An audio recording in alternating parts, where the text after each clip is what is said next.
Many times you don't want to use text for your logo. Even though it makes sense to add the name of your business within an H1 tag, you might prefer to use an image of your logo. How would you do that? The first step is, of course, to get your logo. If I open up our project, you'll see that I've added a NetTouch logo to the images folder. Let's learn how to reference it, and I'm going to show you two different ways. The first step is we could have an H1 tag, and we do NetTouch. And this is the most basic form. We're using text for our logo. Reload the page. There you are. Now we want to change that and use our logo instead. One way, and this was frowned upon, but I think it's okay and a lot of people do, is you can simply nest an image tag within here. And here we will link to the image, img/nettouch logo.jpg. Now the reason this is okay for SEO purposes is we can still provide alternate text of NetTouch. That way, if images are turned off, it'll still display NetTouch. Now if I reload the page, you see our image. This is fine, but a more common way is to use image replacement. And the way it works is you instead apply the image as a background of the H1 element. A lot of people think this is cleaner, especially for your markup as well. You don't have images. It's easier to understand this is my logo. So let's do this now. H1, and now we're going to specify a background. Now you know we can use colors like red, but we can also specify URLs to the image. In this case, we'll say img NetTouch logo. However, this is not going to work. If I load the page, you're not going to see it. How come? And that's because, remember, your style sheet is within the CSS folder. However, the image is up one folder into the sibling img folder and then within it. So we need to specify from the current file, style.css, go up to your parent, then find a folder called img, and then get NetTouch.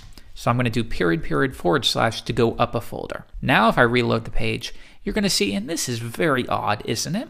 Remember, heading elements have a display of block by default. If we wanted to override this to inline, you'll see that the width will only be as wide as is necessary.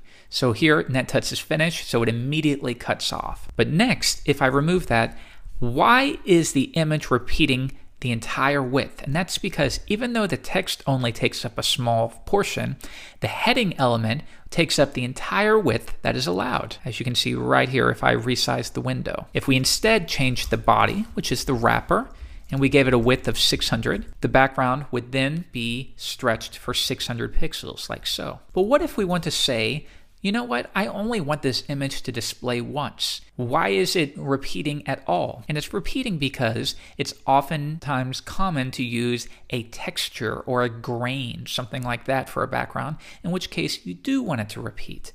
That way you don't have to use a massive image when you just maybe want a little bit of a sand background.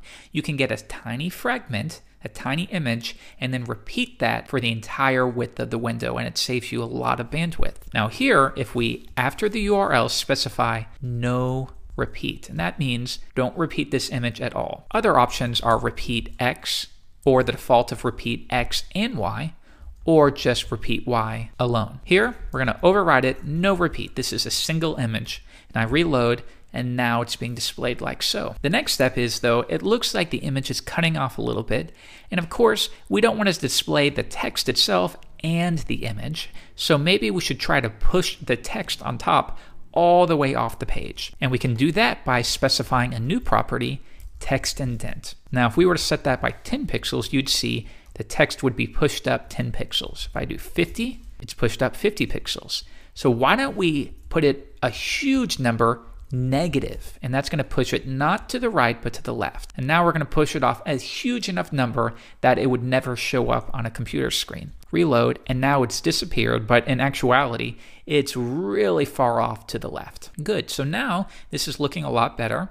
Our markup looks fine, nice and clean. But now I see right here, it seems as if the image is cutting off. And that's because the image itself is taller than the heading text. So we can explicitly state what the width is of this image specifically. And you can do that by maybe opening up Photoshop or going to the image and viewing Get Info. Why don't we do that? Open this up, get info, and we can see right here the dimensions are 142 by 43. So let's specify that now. Come back. Width 142 pixels and a height of 43 pixels. And now the H1 will be set specifically to the dimensions of this image, and the text itself will be put off the page. Reload the page, and there we are, and we have perfect image replacement.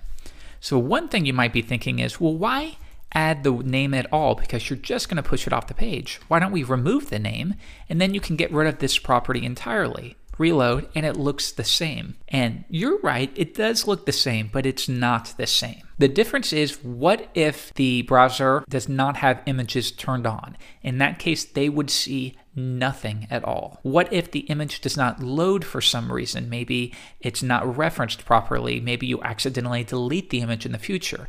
Again, nothing at all would display. Also, maybe what if CSS was disabled entirely? In that case, the image would not show up because we're adding it. So once again, nothing would be displayed. Surely you see where I'm getting. So always make sure you add it here and you use a text indent technique to push it off the page. That way you're good in most situations. Reload the page, and now you've done your first image replacement.